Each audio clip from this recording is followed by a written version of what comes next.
Salut à tous, bienvenue dans cette nouvelle vidéo électricité où aujourd'hui on va parler du relais. Alors que ce soit un relais ou un contacteur industriel, donc c'est ce que j'ai pris ici parce que c'est gros et ça c'est facile à illustrer. Donc que ce soit un relais de voiture, que ce soit un relais industriel, un contacteur industriel, le principe de fonctionnement est le même. À savoir que tout relais est constitué de une bobine et au minimum d'un contact auxiliaire, dit auxiliaire. C'est-à-dire que le relais nous permet d'alimenter en puissance un circuit piloté en basse puissance. Par exemple, si on prend le cas d'une voiture, si par exemple, je sais pas, on fait du rallye, admettons, et qu'on a une rampe de phare pour la nuit, si on met un simple interrupteur qui alimente toute cette rampe de phare, l'interrupteur il va pas faire longtemps, il va charbonner et au bout d'un moment il ne fonctionnera plus parce que les contacts se feront plus, il y aura tellement de charbon dessus que ça ne fonctionnera plus.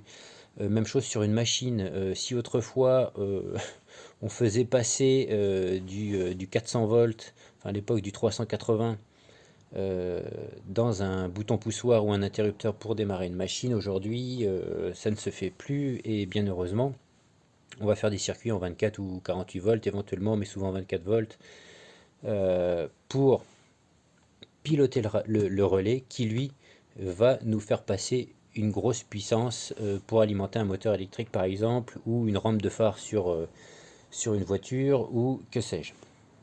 Donc pour illustrer, j'ai pris ce contacteur parce que c'est gros et du coup ça va être plus facile à expliquer. Donc je vais essayer de vous faire la mise au point si ça veut bien, voilà.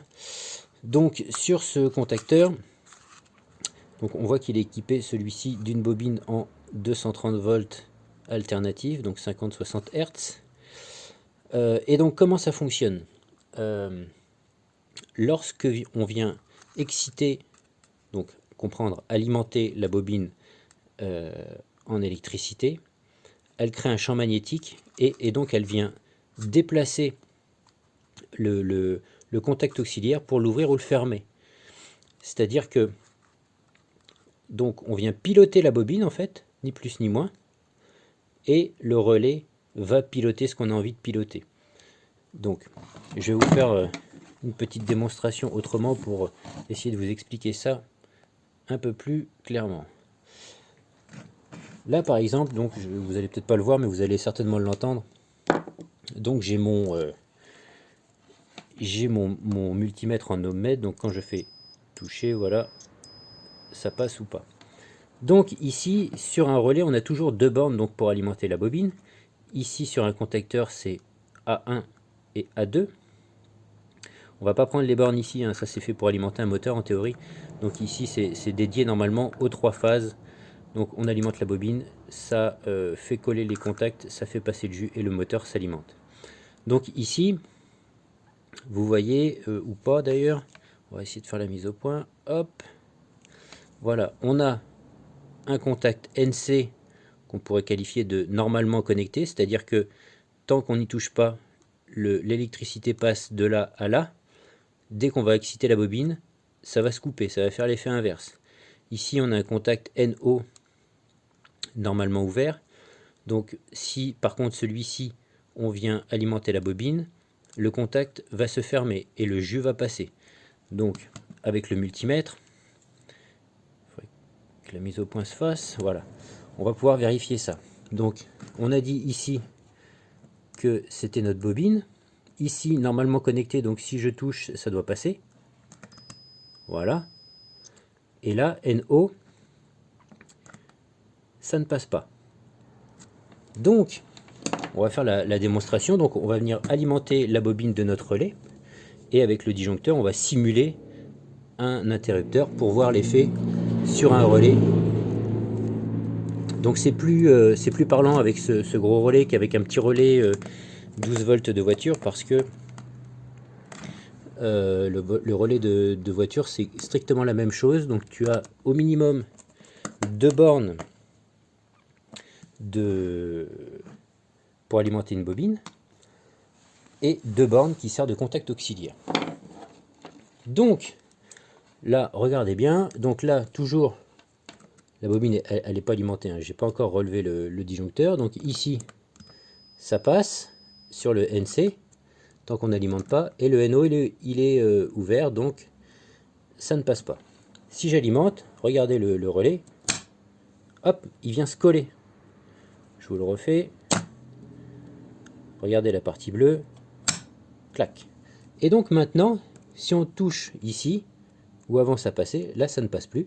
Donc on a ouvert le circuit. Donc on peut piloter l'ouverture d'un circuit. Et ici de nouveau ça passe. Donc pour faire simple, si là on voulait faire passer de la puissance, ici sur notre fil par exemple, on vient coller notre petit interrupteur. Et ici on vient alimenter, par exemple pour une voiture, on vient alimenter un fusible en 12 volts, on passe ici, on ressort ici et on va à notre fameuse rampe de phare. Ce qui fait que les contacts des relais, les contacts de puissance là, ils sont prévus pour faire passer de la puissance, pas comme un interrupteur. Et donc le jus va passer et ça va alimenter votre rampe de phare ou votre moteur ou ce que vous voulez. Hein.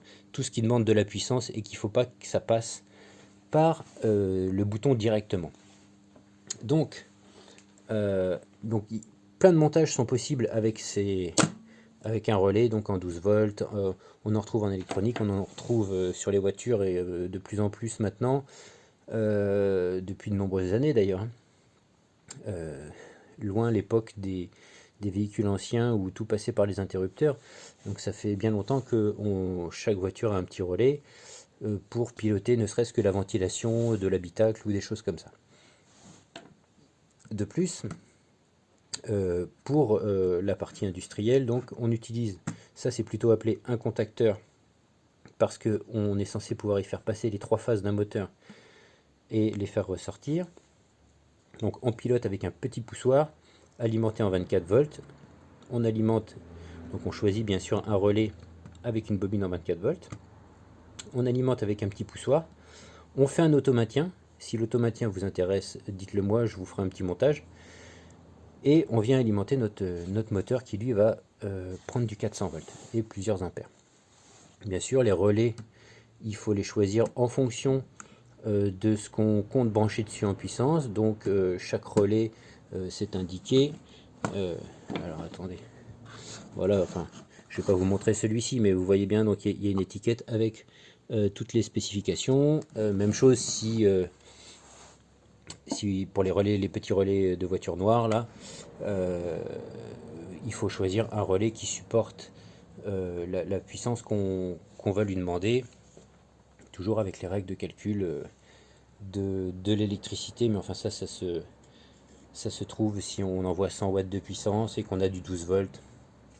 Voilà, P égale UI, vous faites la conversion et vous avez la puissance minimale de votre relais. Donc qui peut le plus, peut le moins. Si on peut prendre un relais supérieur, et ben on n'hésite pas à le prendre, parce que ça nous garantira que ça va pas trop charbonner et que ça va durer en théorie plus longtemps. Voilà, donc j'espère que j'ai tout dit dans cette vidéo. Vous avez compris à peu près le principe. Donc on alimente une bobine qui vient ouvrir et fermer un contact pour faire passer de la puissance pour un relais. Donc si vous avez des questions sur les relais, si vous avez des questions sur les contacteurs, sur l'électricité industrielle, surtout n'hésitez pas à me contacter. Je vous mets un lien pour me contacter dans la description. C'est gratuit bien sûr, hein. Je répondrai avec plaisir. J'hésiterai pas à essayer de faire en sorte que vous trouviez une réponse à vos questions et à vos branchements. Voilà, je vous dis à la prochaine. N'hésitez pas à mettre un petit pouce, à vous abonner, éventuellement partager si vous pensez que cette vidéo peut être utile à quelqu'un. Salut!